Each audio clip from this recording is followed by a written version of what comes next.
Hello friends, welcome to Satyam classes. दोस्तों, मैं सत्यम दुबे आप सबका मैथ टीचर आपका स्वागत करता हूं आपके इस चैनल पे, जिसमें हम लोग डिस्कस करते हैं डीएलएड से रिलेटेड सारे सेशन, सारे सब्जेक्ट्स हम लोग पढ़ते हैं यहाँ पे। और याद रखिए, यूपी टेट से भी रिलेटेड सारी चीज़ों को हम लोग डिस्कस करते हैं। ठीक है, हमारा ऐप है सत्यम क्लासेस के नाम का, जहाँ पे आप इसको डाउनलोड करके सारे कोर्स की थियरी के सेक्शन को आसानी से वहाँ पे कोर्स के थ्रू परचेज कर सकते हैं, जो कि आपको मिनिमम कॉस्ट में आपको अवेलेबल करा दिया जाएगा। साथ में जो भी कोर्स होंगे उसके सारे पीडीएफ्स आपको अवेलेबल करा दिए जाएंगे। थियरी से रिलेटेड सारी चीजें आपको अवेलेबल करा दी जाएंगी। एसएसटी और मैथमेटिक का कोर्स अभी अवेलेबल है, 4 सेमेस्टर का, आप लोग वहां पे ले सकते हैं। डिस्क्रिप्शन बॉक्स में इसकी लिंक दी हुई है। और अगर आपको डेली एमसीक्यू टाइप क्वेश्चन को प्रैक्टिस करना है तो आप टेलीग्राम चैनल की लिंक, जिसको मैंने डिस्क्रिप्शन बॉक्स में दे रखा है, आप वहां पे जाके ज्वाइन कर सकते हैं और आप डेली एमसीक्यू के प्रैक्टिस को वहां से कर सकते हैं। ठीक है, लेट्स स्टार्ट आवर सेशन। जैसा कि आप देख रहे हो कि 31 नंबर क्वेश्चन हम लोग डिस्कस करने जा रहे हैं। इसका साफ मतलब है कि इसके पहले हमने 30 क्वेश्चन डिस्कस कर लिए हैं। इसका मतलब पिछले 3 पार्ट में हमने इन क्वेश्चंस को डिस्कस कर रखा है। क्लियर हो गया। आगे आज के इस पार्ट में 10 क्वेश्चन हम लोग डिस्कस करेंगे, जिसमें आपका पहला क्वेश्चन जो दिया गया है नीचे दिए गए बारंबारता बंटन का आयत चित्रों द्वारा प्रदर्शन कीजिए। देखिए, मेरा मोटो सिर्फ सिंपल सा है, आपको पढ़ाना। मेरा मोटो ये नहीं है कि आपको बरगलाना, मतलब ये कि आपको मैं ये करूं कि दिन भर की प्रमोट हो रहे हो नहीं हो रहे हो, ऐसी चीजों को मैं बारे में बताने से अच्छा है कि भैया आप पढ़ाई करिए। सबसे अच्छी चीज यही है, क्योंकि यूपी टेट ना ही आप प्रमोट होगे, ना ही आप सुपर टेट प्रमोट होगे। क्लियर हो गया। चलिए, अब देखिए, यहाँ पे अगर हम बात करें कि इसको हम आयत चित्र में कैसे प्रदर्शित करते हैं, तो इसको आयत चित्र में प्रदर्शित करने के लिए बहुत सिंपल सा काम करना होता है आपको। एक तरफ आपको बनाना होता है बारंबारता, याद रखिएगा, और एक तरफ ऐसे बनाना होता है माप। ठीक है, माप क्या होता है? मान लीजिए हम 0 से स्टार्ट करते हैं। यहाँ पे हमने 10 ले लिया, फिर हमने ले लिया 20, फिर हमने ले लिया क्या, 30। इस तरह से आप लिख लीजिए 40, फिर आपका हो गया 50, फिर ये 60 तक दिया है तो हम 60 तक बना लेते हैं। क्लियर हो गया। बहुत आसान होता है और 2 नंबर का आपके एग्जाम में आता ही आता है। ठीक है, अब देखिए यहाँ पे मैक्सिमम कितना दिया गया है, 20 दिया गया है ना, और आपको दिख रहा है 15 भी इसमें इंक्लूड है। तो आपको 20 तक के सिंबल्स को आपको बनाने होंगे, 20 तक के सिंबल को बनाने होंगे। तो अगर हम दो दो के गैप में सिंबल को बनाएं, यानी ये जो गैप है इसे हम 2 लिखेंगे। ठीक है, उसके बाद हम यहाँ पे क्या लिख दिए, 4, फिर ये हो गया 6, फिर यहाँ पे हो गया 8, ये हो गया हमारा 10, ये हो गया 12, फिर ये हो गया 14, फिर यहाँ पे हो गया 16, फिर हो गया 18 और हो गया 20।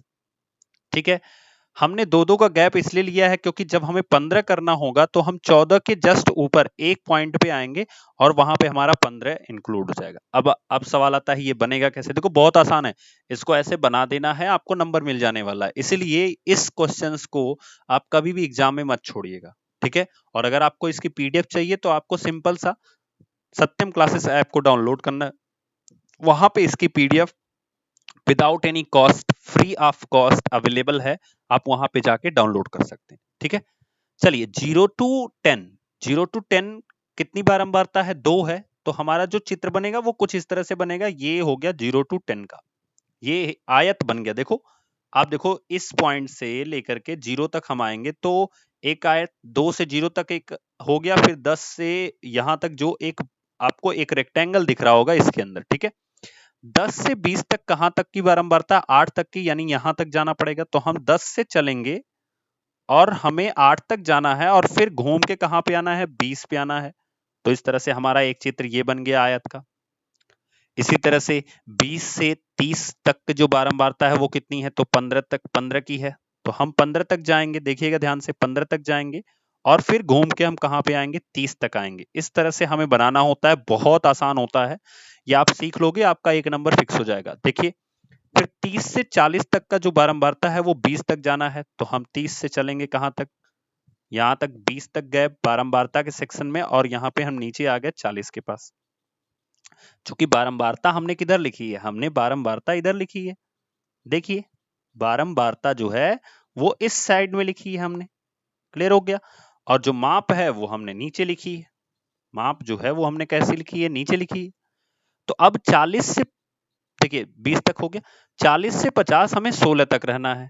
तो यहाँ हमारा 15 था, यहाँ पे हम 16 ले लेते हैं।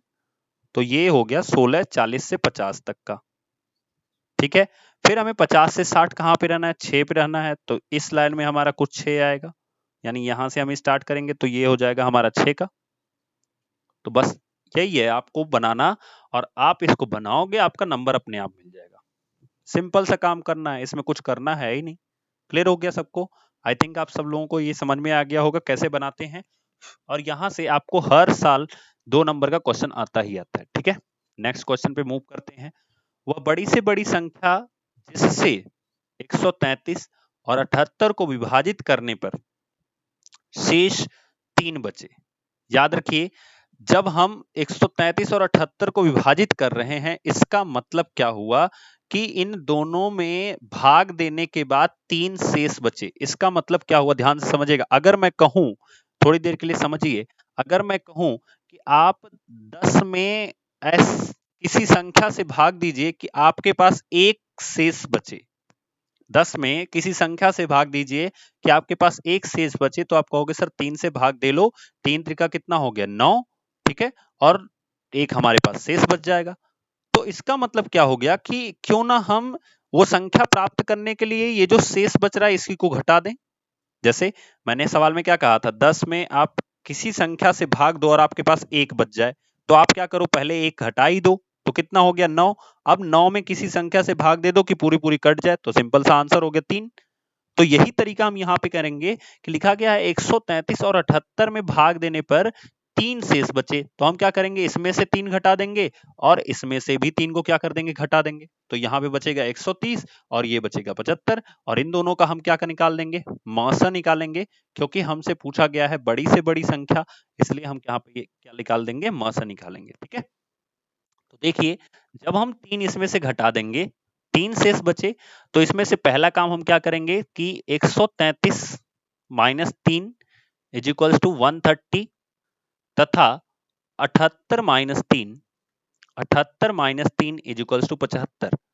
ठीक है, तो 130 और 75 का हम क्या निकालेंगे, एचसीएफ निकालेंगे। ठीक है, तो 130 और 75 का मस लेने पर, 75 का मस लेने पर, ठीक है, तो जब हम 130 और 75 का मस लेंगे, ठीक है, तो हमारे पास क्या बचेगा, देखिएगा ध्यान से।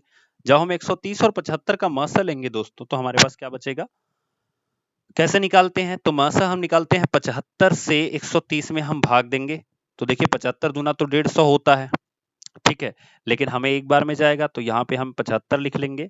अब बचा कितना, 10 में से 5 जाएगा, तो यहाँ पे हो जाएगा 5, यहाँ पे हो जाएगा आपका 12, 12 में से 7 जाएगा तो कितना बच जाएगा, 5। ठीक है, अभी यहाँ पे हम फिर 75 में जब भाग देंगे तो कितना बचेगा, यहाँ पे हो जाएगा 55, तो बचेगा यहाँ पे कितना, 20। 20 से आप 55 में भाग देंगे तो कितनी बार में जाएगा, देखिएगा 2 बार में जाएगा, तो यहाँ पे हो जाएगा 40, बचेगा कितना, 15। 15 से आप जब 20 में भाग देंगे तो कितनी बार में जाएगा, एक बार में जाएगा, तो फिर कितना बचेगा, 5। 5 से जब आप 15 को काटेंगे तो यहाँ पे हो जाएगा 3, यानी फाइनली किससे कटा, 5 से। तो हम कह सकते हैं कि वह अभीष्ट संख्या, यानी वह बड़ी से बड़ी संख्या जो होगी, अभीष्ट संख्या जो होगी वो क्या होगी, वो 5 है। अभीष्ट संख्या क्या है, 5 है। क्लियर हो गया? तो आई होप आपको समझ में आया होगा। और ये है प्रोसेस भाग विधि से महस को निकालने का। किस विधि से, भाग विधि से महस को निकालने का। दोस्तों, अगर आपको वीडियो समझ में आ रहा हो और आपको प्रॉब्लम हो रही हो, तो आप प्लीज 2 बार कम से कम वीडियो को देखा करो, क्योंकि देखो आपके सेमेस्टर के साथ साथ प्रॉब्लम क्या है ना, कि आपको बहुत सारी चीजें इसके पहले नहीं पढ़ी हैं आपने। किसी का बैकग्राउंड आर्ट से रहा होगा, किसी का बैकग्राउंड आर्ट साइंस नहीं रहा होगा। अगर साइंस भी रहा होगा तो हो सकता है उस समय उन लोगों ने ध्यान नहीं दिया होगा, तो इसलिए आपको हो सकता है कि एक बार में चीजें नहीं समझ में आए। तो मेरी एक रिक्वेस्ट है कि आप कम से कम 2 से 3 बार देखा करो, तो आपको पूरा समझ में आएगा। लॉजिक ढूंढा करो कि ये चीज क्यों हो रही है। अगर उसके बाद भी डाउट हो रहा है तो आप कमेंट बॉक्स में मुझे बता दिया कीजिए, मैं नेक्स्ट वीडियो में उसके क्वेश्चंस को आपके सामने लाके लगवा दूंगा। ठीक है, चलिए नेक्स्ट मूव करते हैं। 33 लिखा गया है यदि x प्लस वाई का whole square is equals to x square plus 2xy plus y square, तो x square plus 2xy plus y square upon x plus y की वैल्यू ज्ञात कीजिए। तो बहुत आसान है, पहले तो हम लिख लेते हैं क्या हमें सॉल्व करना है। तो सॉल्व करना है x square plus 2xy and plus y square and divided by क्या लिखना है, लिखा गया है एक्स प्लस वाई। याद रखिए इसकी वैल्यू हमें दी गई है कहां पे, यहां पे देखो इसका मान कितना दिया गया है, तो दिया गया है एक्स प्लस वाई का होल स्क्वायर, तो इसको हम लिख सकते हैं एक्स प्लस वाई का whole square divided by x plus y. याद रखिए होल स्क्वायर का मतलब क्या होता है कि दो बार मल्टीप्लाई कराना, यानी x plus y into x plus y and divided by x plus y. भाई स्क्वायर का मतलब क्या होता है, दो बार लिखना। इससे इसको काट दोगे आप तो कितना बच जाएगा, तो ये बच जाएगा एक्स प्लस वाई। बस यही आपका आंसर है। आप लोग एक्स और वाई को देख के डरा मत कीजिए, थोड़ी सी प्रैक्टिस करेंगे तो सब आसान हो जाएगा। ठीक है, चलिए मूव करते हैं नेक्स्ट क्वेश्चन पे। अगला सवाल है हमारा, यदि x minus one upon x का मान 2 है तो x square minus one upon x square का मान ज्ञात कीजिए। देखिए हमसे जो पूछा गया है, ध्यान से समझिएगा, ये जो हमसे पूछा गया है इसको हम तभी लगा सकते हैं जब हमें एक ब्रैकेट में माइनस और एक ब्रैकेट में प्लस की वैल्यू पता हो। तो हमें माइनस की तो वैल्यू पता है, प्लस की वैल्यू नहीं पता है। तो ये वैल्यू पता करने के लिए हमें क्या करना पड़ेगा, ध्यान से देखिएगा, हमें दोनों वैल्यू निकालनी पड़ेगी। तो इसको निकालने के लिए हमें क्या करना पड़ेगा, इसका स्क्वायर कर दीजिए तो आपको क्या मिलेगा। प्रोसेस ध्यान से समझना, बहुत इंपॉर्टेंट क्वेश्चन मैं बता रहा हूं। X minus one upon x का whole square is equals to 2 का स्क्वायर कितना हो जाएगा 4। अब इसका स्क्वायर करोगे तो आपको क्या मिलेगा, x square plus one upon x square minus 2 into x into one upon x is equals to 4। ये एक्स से एक्स कैंसिल, दो एक कम दो, तो इसको इधर करोगे तो ये हो जाएगा 6। तो देखिए x square plus one upon x square is equals to 6। याद रखना, अगर इसमें मैं दो जोड़ दूं, दोनों पक्षों में मैं क्या कर दूं, दो जोड़ दूं, तो हमें क्या मिलेगा, x square plus one upon x square plus 2। और इसको हम ये भी लिख सकते हैं इंटू यक्स इंटू वन अपान यक्स, क्योंकि इससे कोई फर्क नहीं पड़ेगा, यक्स यक्स कैंसिल हो जाएगा और यहाँ पे दो रहेगा ही। और जब इधर हम दो जोड़ेंगे तो ये हो जाएगा 8। सवाल ही उठता है कि हम ये दो जोड़े क्यों, क्योंकि भैया हमें x plus one upon x की वैल्यू फाइंड आउट करनी थी और ये तभी मिलेगा जब यहां पे हमें प्लस मिले। अब ये जो है ये फॉर्मूला बनता है किस चीज का, ये फॉर्मूला बनता है x plus one upon x का होल स्क्वायर। ठीक है, इज इक्वल्स टू, इसको हम क्या लिखेंगे, बराबर 8 को हम लिख सकते हैं अंडर रूट 8 का होल स्क्वायर। अब देखिए चूंकि दोनों तरफ के जब हम क्या नाम है घातों की तुलना करेंगे तो हमें क्या मिलेगा, x plus one upon x is equals to under root 8। Clear हो गया। तो यहां से x plus one upon x की वैल्यू और यहां से x minus one upon x की वैल्यू पुट करेंगे, देन हमारा आंसर क्या होगा, तो ये हो जाएगा 2 इंटू अंडर रूट 8। और इसी चीज को आप लिख सकते हैं, अंडर रूट 8 को 2 इन 2 अंडर रूट 2 लिखा जाता है, क्योंकि 4 दूना 8, 4 का वर्गमूल 2 बाहर आ जाएगा। तो हम इसको लिख सकते हैं 2 इंटू 2 अंडर रूट 2, तो 2 दूना कितना हो गया 4 करड़ी में 2। तो ये अच्छे खासे लेवल का क्वेश्चन है, आपका आंसर आ जाएगा 4 अंडर रूट 2। बहुत अच्छा सवाल है, इसको कम से कम 2 से 3 बार देखिएगा तभी आपको ये समझ में आएगा। उसका सबसे बड़ा रीजन है मेरे यहाँ पे दो जोड़ने का, यहाँ पे दो जोड़ने का, दोनों पक्षों में दो जोड़ने पर इसका सबसे बड़ा रीजन है, क्योंकि दोनों पक्षों में दो जोड़ने पर जो सबसे बड़ा रीजन है, क्योंकि हमें लाना क्या है, लाना है x प्लस वन का, x plus one upon x का होल स्क्वायर, हमें ये चीज लाना है। ठीक है ना, चलिए आगे देखते हैं। नेक्स्ट क्वेश्चन है 500 की अनुवर्ती संख्या बताइए। अनुवर्ती का मतलब क्या होता है, अनुवर्ती का मतलब होता है आगे की संख्या।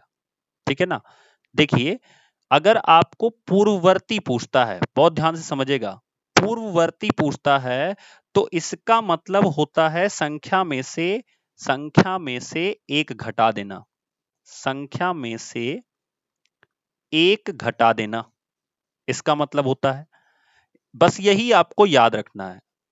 उसके अलावा चाहे आपसे परवर्ती पूछे, ध्यान से समझिएगा, चाहे पूछेगा अनुवर्ती, ठीक है, और चाहे पूछे उत्तरवर्ती, ठीक है, चाहे आपसे पूछे परवर्ती, चाहे अनुवर्ती, चाहे उत्तरवर्ती, हमेशा संख्या में क्या करेंगे आप, एक जोड़ देंगे। क्या करेंगे, एक जोड़ देंगे, ठीक है ना, ये इंपॉर्टेंट है। तो आपसे पूछा क्या है, अनुवर्ती, तो हम लिख सकते हैं 500 की अनुवर्ती संख्या बराबर, 500 की अनुवर्ती संख्या बराबर क्या हो जाएगा, 500 प्लस 1 इज इक्वल्स टू कितना हो गया, 501। So this will be your right answer.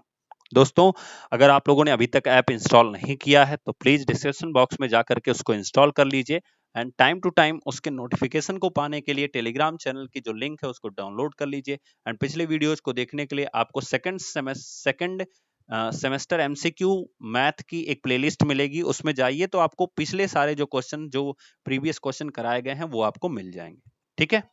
चलिए move to the next question. पूछा गया है गुणन तत्समक किसे कहते हैं, ठीक है, आपसे पूछा गया है कि गुणन तत्समक किसे कहते हैं। देखो, गुणन तत्समक जो होता है वो होता है, जैसे गुणन तत्समक को समझने के लिए आपको सबसे पहले एक चीज समझनी पड़ेगी, गुणात्मक प्रतिलोम। तो अगर मैं पूछूं आपसे कि 1/3 का गुणात्मक प्रतिलोम क्या होगा, तो बताइए जल्दी से, बहुत ज्यादा लोगों को आता भी होगा ये, इसका आंसर भी पता होगा। गुणात्मक प्रतिलोम का मतलब होता है कि संख्या को सिर्फ पलट देना होता है। 1/3 पूछा है, इसका आंसर कितना हो जाएगा, 3/1 यानी कि 3 हो जाएगा। अब क्या करते हैं कि आपको गुणन तत्समक निकालने के लिए सिंपल सा काम करना है कि इन दोनों संख्याओं का गुणा करा दीजिए, जो आ जाएगा वो आंसर है। किसी भी संख्या को ऐसे आप एग्जाम में उठा सकते हो, तो इन उन दोनों संख्याओं का मतलब, जिसका आप गुणात्मक प्रतिलोम निकाले हो वो संख्या, और जिसका जो संख्या आंसर आई है वो, दोनों का आपको क्या कर देना है, गुणा करा देना है। तो गुणन तत्समक आप लिख सकते हो, गुणन तत्समक, ये कभी चेंज नहीं होता है, मैं आज प्रूव करके दिखा रहा हूं, इसके बाद आप रट जाइएगा। तो 3 से 3 काटोगे तो क्या मिलेगा, 1। तो याद रखिए कि जो गुणन तत्समक होता है वो 1 होता है, ठीक है। अब आप लिखना चाहो तो कैसे लिख सकते हो, आप लिख सकते हो कि किसी संख्या का जो गुणात्मक प्रतिलोम होता है, जब उस गुणात्मक प्रतिलोम तथा उस संख्या दोनों का हम गुणा करा दें, तो उस प्रकार प्राप्त जो फल मिलता है उसे हम गुणन तत्समक कहते हैं, ठीक है। जो मैंने बोला है ये चीज आप एग्जाम में लिख सकते हैं, ठीक है। याद रखिए मैंने क्या बोला, कि किसी संख्या का जो गुणात्मक प्रतिलोम होता है, जैसे 1/3 का गुणात्मक प्रतिलोम कितना हो गया, 3, जब इन्हीं दोनों का हम गुणा करा दें तो जो हमें फल मिलता है, जैसे 1 मिला, यही गुणन तत्समक कहलाता है। क्लियर हो गया, ऐसे आपको लिख देना है, ठीक है। चलिए move to the next question. अगला लिखा गया है -3/5 +7 +6/7 को सरल कीजिए। तो बहुत आसान सा सवाल है, नीचे वालों का हम क्या ले लेंगे, एलसीएम ले लेंगे।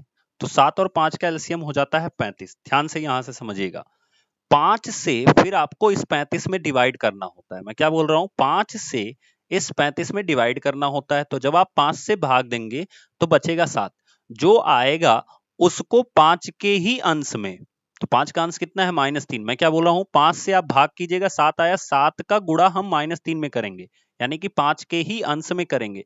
तो 7 का गुणा जब -3 में करेंगे तो वो हो जाएगा -21। क्लियर हो गया। अगला है प्लस का सिंबल, तो प्लस लगा लिए। 7 से फिर आपको 35 में भाग देना है, तो कितनी बार में जाएगा, 5 बार में जाएगा। 5 का 6 में गुणा कराएंगे तो कितना हो जाएगा, 30 हो जाएगा, ठीक है। अभी ऊपर कितना हो गया, 30 में से 21 घटा देना पड़ेगा, क्योंकि जब भी दो अपोजिट चिन्ह होते हैं तो संख्याएं घट जाती हैं। याद रखिए रूल, जब दो अपोजिट चिन्ह होंगे तो संख्याएं क्या हो जाएंगी, घट जाएंगी। दो अपोजिट चिन्ह होंगे तो संख्याएं घट जाएंगी, इसका मतलब 30 में से 21 हम क्या कर देंगे, घटा देंगे। लेकिन चिन्ह कौन सा लगेगा, तो बड़ी संख्या के पहले वाला, बड़ी संख्या के पहले वाला। बड़ी संख्या के पहले कौन सा है, प्लस का सिंबल है, तो यहाँ पे प्लस लगेगा, एंड डिवाइडेड बाई 35। अब ये दोनों एक दूसरे से कटने वाले नहीं है, किसी भी संख्या से भी नहीं कटने वाले हैं, इसलिए यही हमारा क्या हो जाएगा, आंसर हो जाएगा। क्लियर हो गया। नेक्स्ट क्वेश्चन के लिए मूव करते हैं। लिखा गया है मीरा की गणित की पुस्तक का दाम उसकी इंग्लिश की पुस्तक के दाम से 3 गुना है, ठीक है। यदि दोनों का दाम 40 रुपए है तो गणित और इंग्लिश की पुस्तक का दाम बताइए। लिखा गया मीरा की गणित की पुस्तक का दाम। इसका मतलब अगर मैं लिखूं, मान लो ये मीरा है, ठीक है, ये क्या है, मीरा है, ठीक है, बाल वाल भी है इसके, ठीक है। अब मीरा क्या करती है, इसकी एक मैथ की बुक है और एक इंग्लिश की बुक है। तो हुआ क्या कि मीरा की गणित का पुस्तक यानी ये जो मैथ वाली पुस्तक है, इसका जो दाम है वो इंग्लिश की पुस्तक के दाम से 3 गुना है। तो इसका मतलब इंग्लिश की पुस्तक का दाम अगर हम मान लें यक्स है, तो मैथ की पुस्तक का दाम कितना हो गया, 3 रुपए। मैथ कितने की हो गई, 3 की, और इंग्लिश कितने की होगी, रुपए की। अच्छा, कहा है कि दोनों का जो दाम है वो 40 रुपए का है। तो भैया अगर हम प्रश्नानुसार चलें, तो प्रश्नानुसार ये कहा जा रहा है कि दोनों का जो दाम है वो 40 रुपए है, यानी कि 3x प्लस यक्स बराबर कितना हो गया, 40 रुपए। तो टोटल कितना हो गया, 4x इजिकल्स टू 40। x का मान कितना आ गया, 10। और ये जो 10 रुपए आया है, ध्यान से समझिएगा, चूंकि आपने इंग्लिश का दाम 10 रुपए माना था, इसलिए इंग्लिश का दाम कितने रुपए का हो गया है, 10 रुपए का।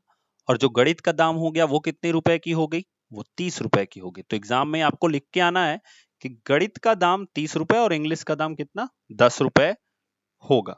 क्लियर हो गया। चलिए नेक्स्ट क्वेश्चन पे चलते हैं। अगला लिखा गया है रेखीय समीकरण किसे कहते हैं। याद रखिए, जब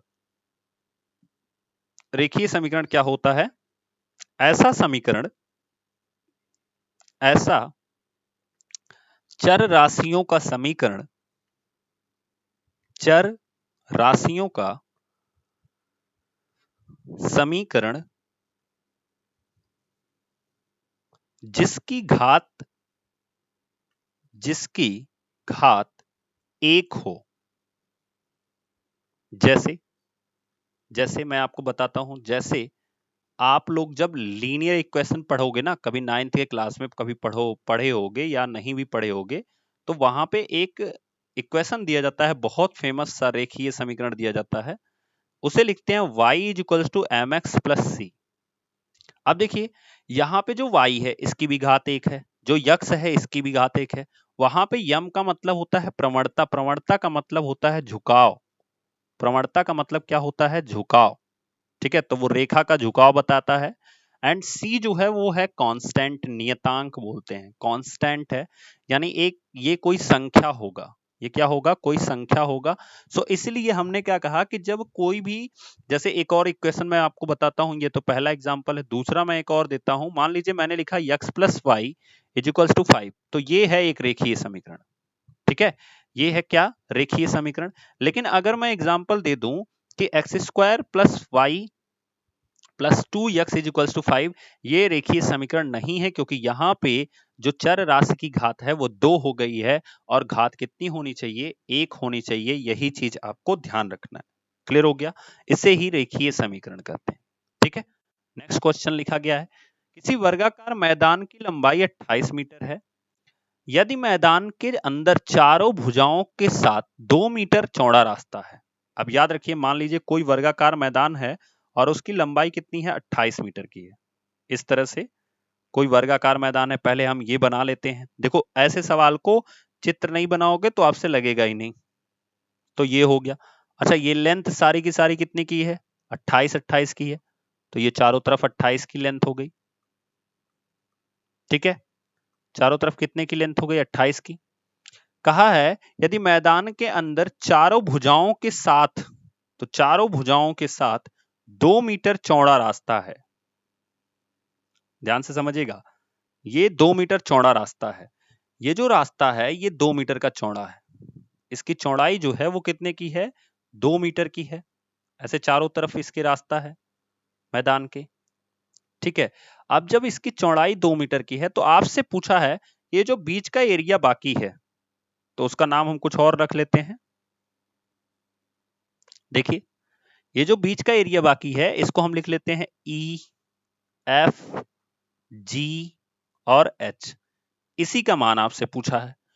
तो अब सोच के बताओ, अगर हम पूरे वर्ग के क्षेत्रफल में से इस रास्ते का क्षेत्रफल माइनस कर दें, तो हमें मिल जाएगा ना शेष मैदान का क्षेत्रफल।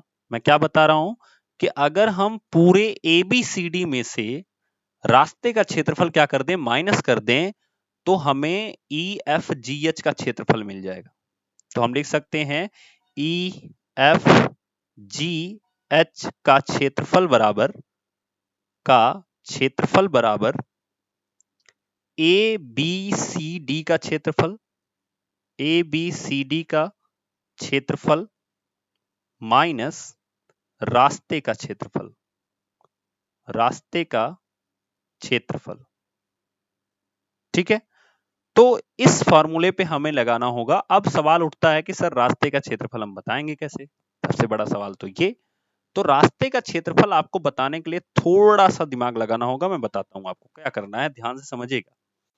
होता कुछ नहीं है, बिल्कुल बेसिक सा क्वेश्चन है, आपको समझ में आ जाएगा तो कभी भी आप ऐसे एग्जाम में इसको गलत नहीं करोगे।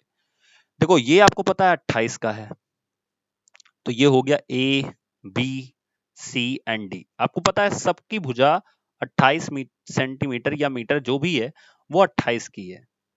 ठीक है, अंदर 2 मीटर चौड़ा रास्ता, इसका मतलब ये कुछ इस तरह से ऐसे रास्ता होगा। ठीक है, अगर मैं इसी चीज को इधर बढ़ा देता हूं, ध्यान से समझिएगा, अगर मैं इसी चीज को ऐसे बना दूं तो आपको एक रेक्टेंगल दिखेगा, आयत दिखेगा, जिसकी चौड़ाई जो है वो 2 मीटर की है और उसकी लंबाई 28 मीटर की है। ठीक है, इसी तरह से नीचे भी अगर मैं बना दूं तो आपको दिखेगा क्या कि इसकी भी चौड़ाई 2 मीटर की है और इसकी लंबाई कितनी है, 28 मीटर की है।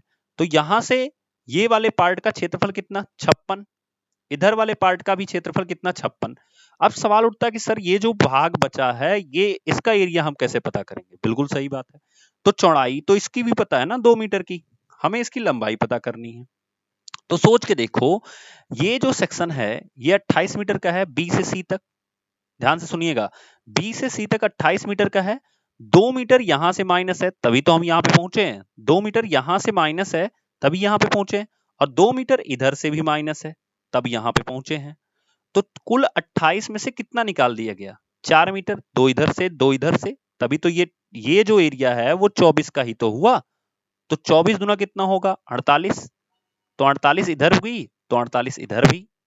तो टोटल जो रास्ते का क्षेत्रफल निकला है वो कितना निकला, तो टोटल जो रास्ते का क्षेत्रफल निकला, रास्ते का जो क्षेत्रफल निकला है दोस्तों, वो कितना निकला, वो निकला 56 प्लस 56 प्लस 48 प्लस 48। अब इसको अगर हम जोड़ दें तो 56 56 कितना हो गया, 6 50 50 100 और 6 दुना 12 तो 112। और यहाँ पे देखिए 48 दुना कितना हो गया, 96। अब देखिए 96 और 2 कितना हो गया, 98। ठीक है, अब देखिए 98 में 8 इधर हो गया और ये 100, 100 और 90 कितना हो गया, 190 और 10 200, ये हो जाएगा 208। ये कितना हो जाएगा, 208। ठीक है, तो हम लोग आगे बढ़ लेते हैं। अब ABCD का कितना क्षेत्रफल है, सवाल ये है। तो ABCD का क्षेत्रफल होगा 28 गुणे 28 माइनस रास्ते का क्षेत्रफल मैंने आपको बता दिया 208 होगा। क्लियर हो गया, 28 गुणे 28 कितना होगा, तो अब इसको भी सॉल्व करना पड़ेगा आपको। ठीक है, तो जल्दी से बताइए 28 गुणे 28 कितना होगा। ठीक है, तो ये आपका होता है 784 माइनस 208। अब इसको आप घटा दीजिए, तो 14 में से 8 जाएगा तो बचेगा 6। फिर क्या बचा, बचा आपके पास यहाँ पे बचा 7, 7 में से 0 जाएगा तो कितना हो जाएगा 7, और यहाँ पे बचा है 6, तो 6 में से सॉरी यहाँ पे 7 ही बचेगा, तो 7 में से हम इसको घटाएंगे 2 को तो कितना बचेगा 5। तो इस तरह से हमारा आंसर आ जाएगा 576 वर्ग मीटर जो होगा वो एरिया होगा किस पार्ट का, ये जो बीच में हमारा पार्ट है EFGH का जो पार्ट है वो 576 वर्ग मीटर इस पार्ट का एरिया होगा जहां पे मैं लाइनिंग कर रहा हूं। क्लियर हो गया? ठीक है, तो थोड़ा सा तरीके से आप समझोगे, 2-3 बार समझोगे तो आपको पूरा का पूरा ये समझ में आएगा। ठीक है ना, इसके ऊपर छोटी सी ट्रिक जो होगी वो मैं आपके किसी एक छोटे से वीडियो में लेके आऊंगा इसके ऊपर की ट्रिक, तो वो आप लोग देख लीजिएगा। ठीक है, थैंक यू दोस्तों। और हाँ, अगर आपको पसंद आया तो प्लीज एक बार लाइक तो बनता है, and please share the channel and subscribe the channel. Thank you so much.